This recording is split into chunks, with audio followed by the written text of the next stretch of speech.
Welcome to Almost Here, Round the Corner Future Technology podcast with Richard Jacobs. Future technologies poised to transform our lives for better or worse are the focus of this podcast. Almost here means these technologies are now here and starting to be used, or just around the corner, from Bitcoin to artificial intelligence, 3D printing, blockchain, virtual reality, and more. Hello, this is Richard Jacobs with Future Tech Podcast. My guest today is Kenneth Wu. He's the CEO of Milk and Eggs, and the website is milkandeggs.com, local farms and food delivered. So, Kenneth, how are you? Very good. Great to be on. Yeah. So tell me about the premise behind Milk and Eggs. What led you to come to the idea and to create the company? And then what's the company about? Sure, absolutely. So we're, to put it kind of in the most simple way, we're an online farmers market with a delivery arm.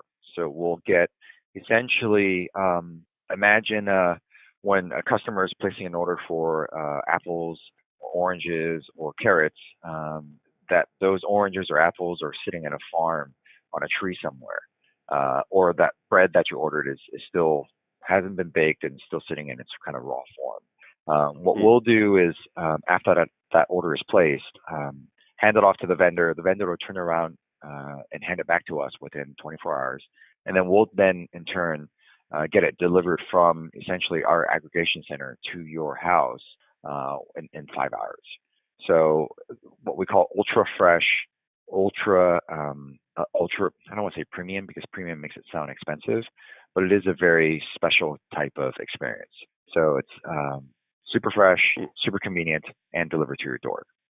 That's kind of what we do. Okay.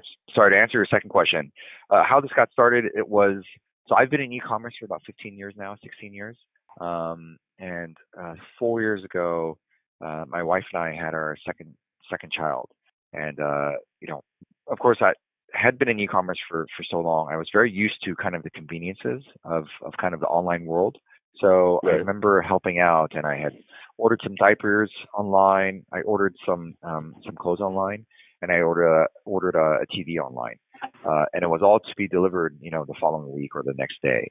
And I thought, okay, I'd help out with ordering some food online. And I was really surprised and astonished that at the time, 4 years ago, there was nothing. There was no options at all whatsoever. This is pre-Instacart, DoorDash and Postmates and kind of all this other stuff that happened within the last four years or so. Right. So it was really surprising for me, and it took a couple of years.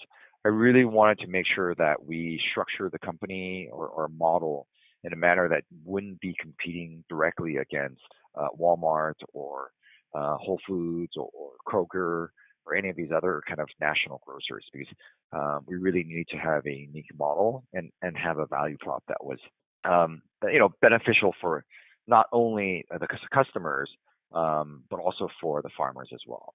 Gotcha. So, all right. So what can you get delivered through Milk and Eggs? What's the full product line look like?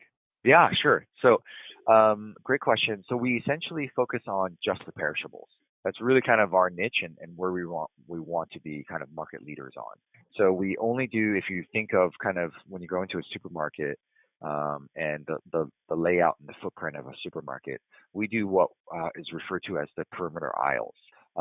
Which if you walk in the front left, usually every supermarket's almost kind of similar, but front left is all the produce, the fruits and vegetables.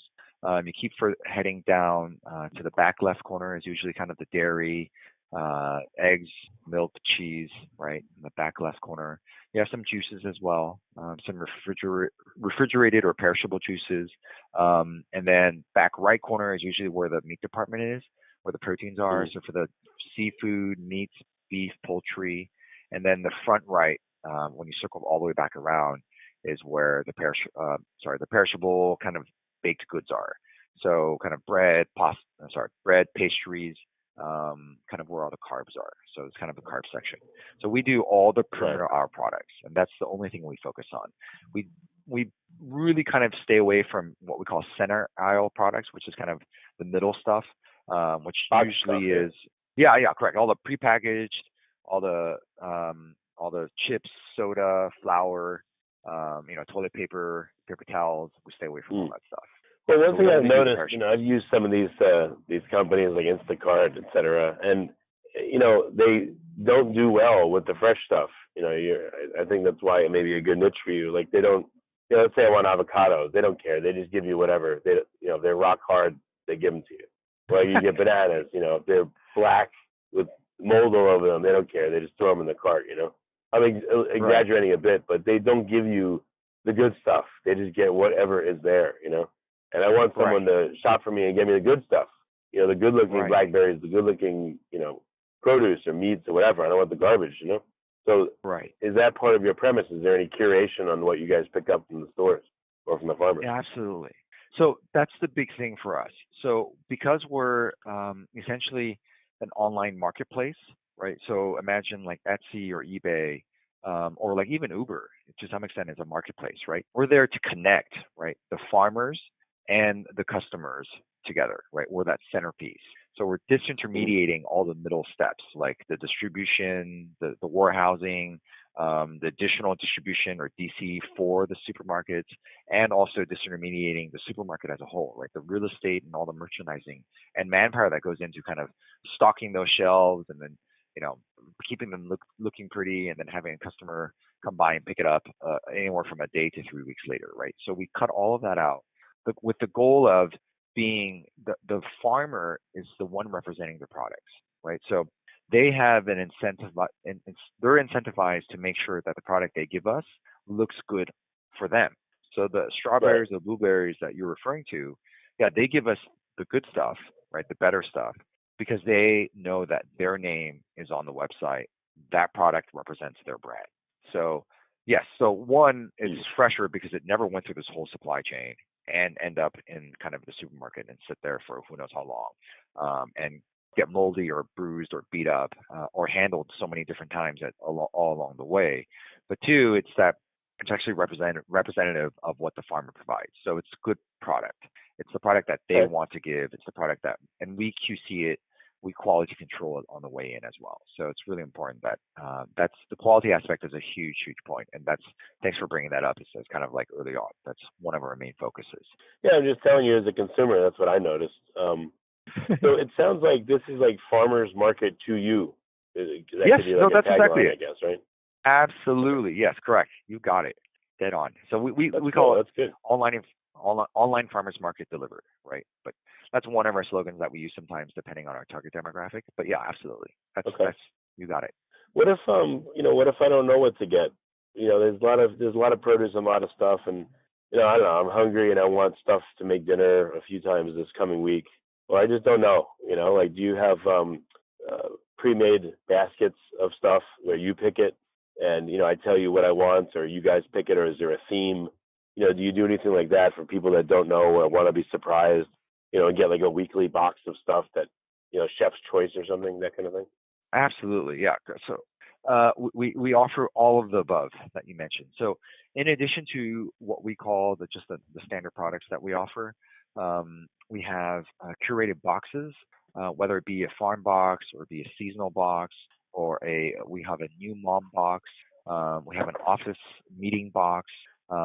These all essentially aggregated or curated product selections for customers. And then on top of that, we have meal kits, so semi-prepped meal kits that are specifically generated by local LA influencers that are authorities within either nutrition or health or fitness and any of these sort of product verticals or authority circles of influence.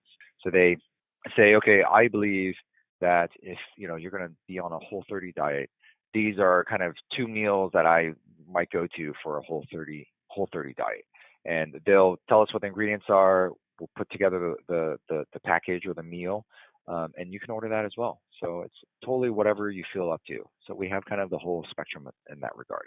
Okay, interesting. And where are you guys deployed? What cities and what areas can you get milk and eggs from? Correct, great. So we're 2 years old right now, so we're only currently in LA Orange County. We're planning on this expanding out to another city next year. Well, actually, 2 cities, one in Q1 and one in Q4. So hopefully we'll be in a city near you soon.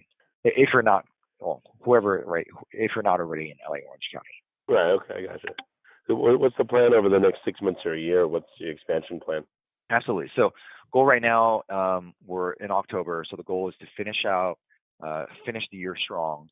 We just closed a round of funding last month. So now that we have that, we're going to close out the year strong, finish up Q4. Q1, we're ramping up to already. We've already done some diligence. I can't tell you what city we're going into yet, but hopefully it'll be in the news soon. But Q1 will be our next city, and then Q4 of next 2019 will be our third city. Cool. Okay. So what are some comments from customers? What do they say that they like about the service, or that what's different about it or unique? Oh, sure, absolutely. So, we really focus on the local artisanal products, whether it be local farms or artisanal foods.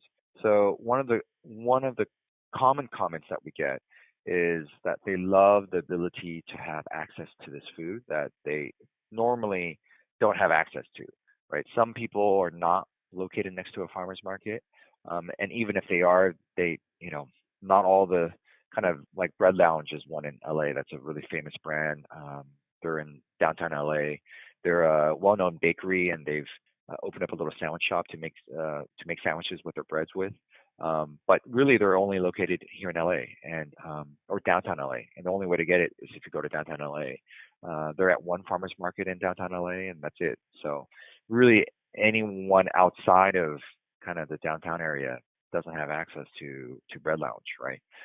Same thing we have a Mediterranean vendor that does amazing hummus, pita bread, pita chips, all sorts of kind of different yogurts, and unique breads.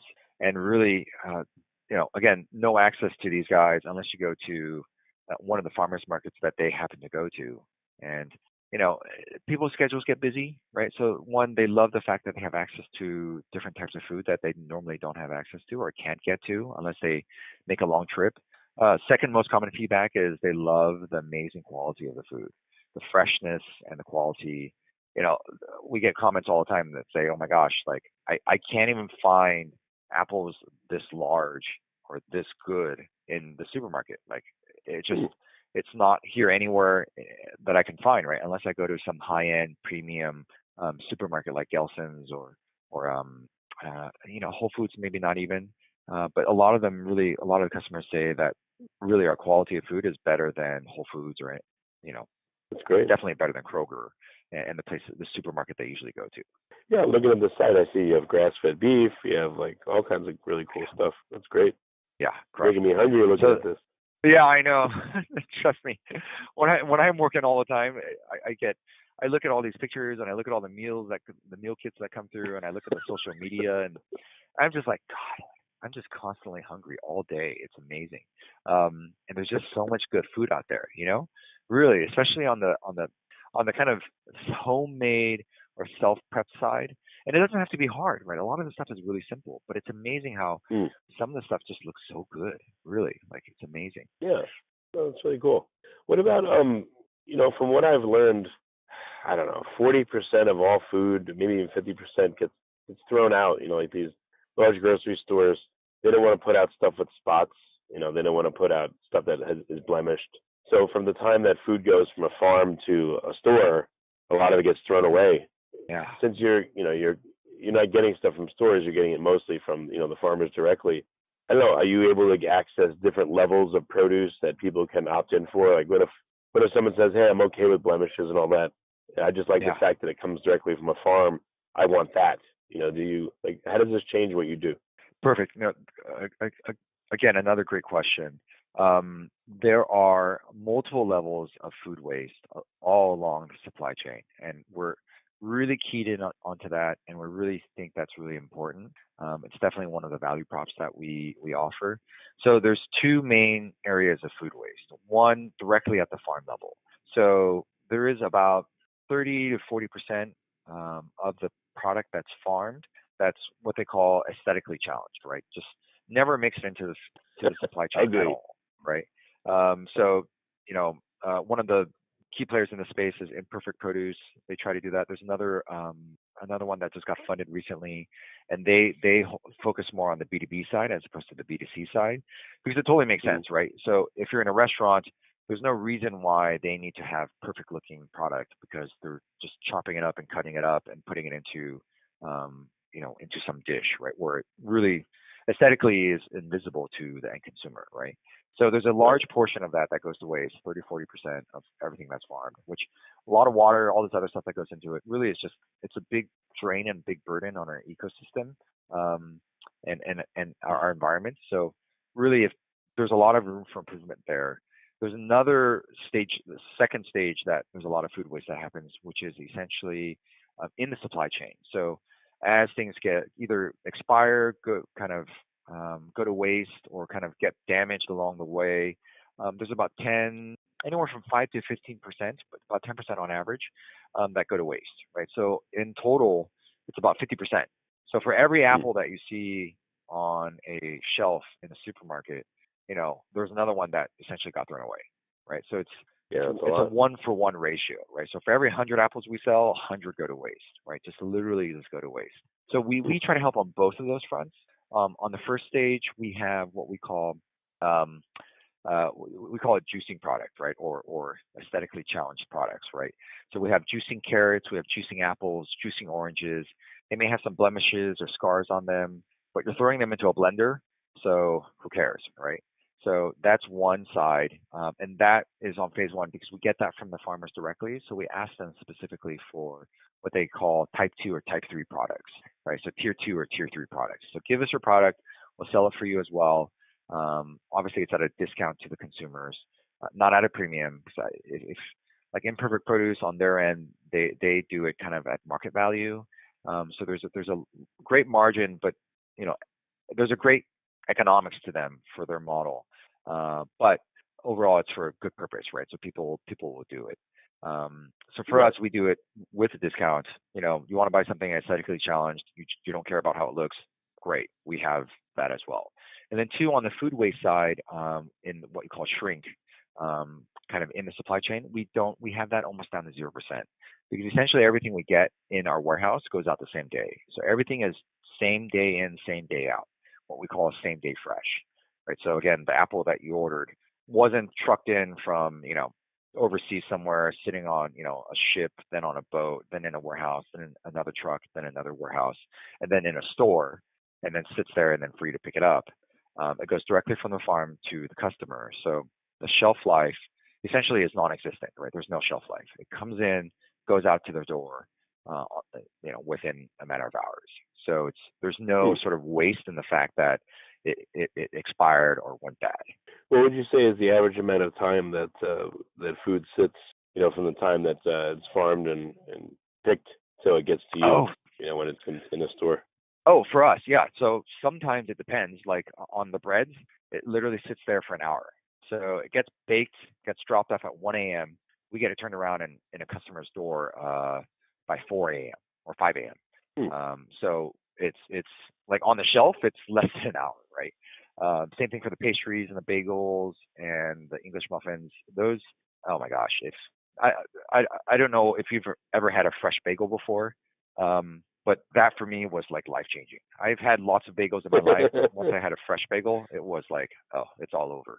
That was amazing. well, But yeah, correct. So it's the breads sit there for I'm like an from New hour. York, so yes, I have, and they're really good. Yeah, no, exactly. I was just there in New York yesterday actually. So it was great. In New York, I think you get these fresh bagels. It's amazing. But in other parts of the country, here in LA, you get a bagel. It's okay, right?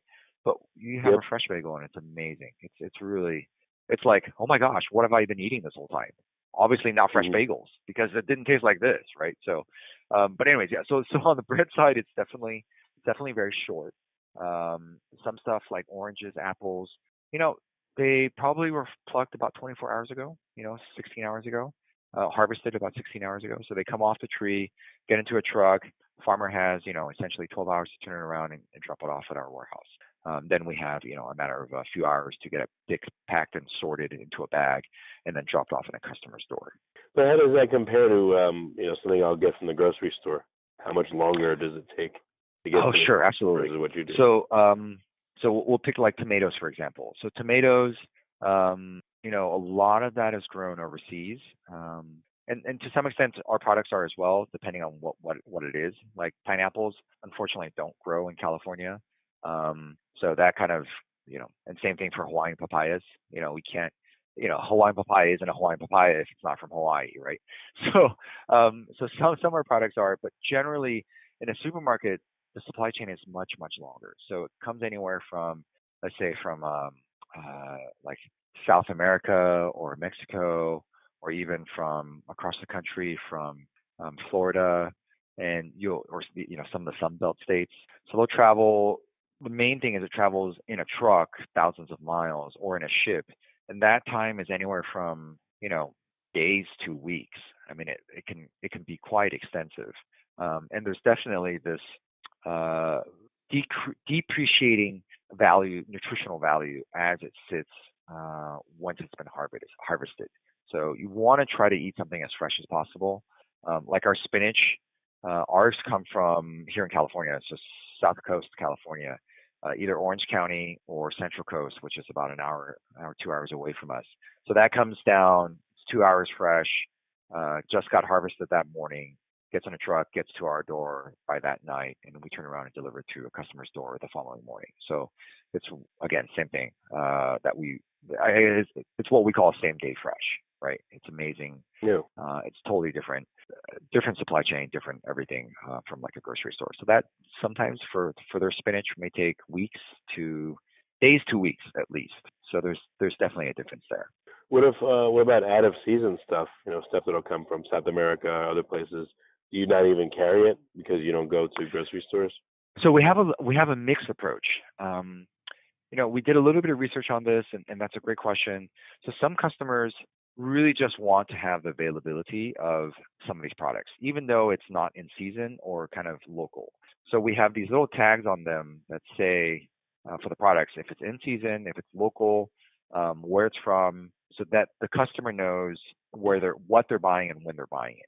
So same thing for, let's say, like tomatoes, when it is in season and we're buying it locally, it'll say local, whatever, from whatever farm it's from. And then as that comes out of season, that product will come off the website. A new product will come back in that's from, let's say, Mexico instead of let's say California. So it's generally as close as possible. The idea is full transparency.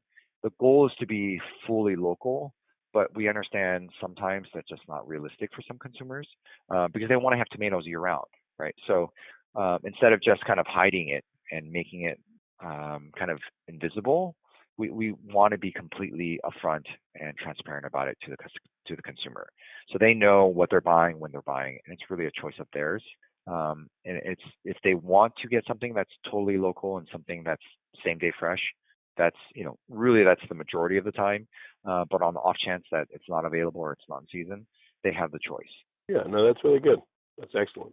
Well, I'm hungry and it sounds good, and I wish you were here in Austin, Texas, where I'm at, but hopefully soon. So absolutely. So the areas that you're in right now, what cities are you in, and how can people find you? Great, perfect. So we're in LA Orange County. We cover most of LA Orange County. They can find us online at milkandeggs.com or find us on social media as well, on Facebook, Instagram, and YouTube. Okay. Well, very good. Well, Kenneth, I appreciate you coming on, and great concept. Keep it going, and it sounds good. Wonderful, Rich. It was a pleasure being on. It was great chatting with you, and look forward to hearing more about how things are going on your end. That's great.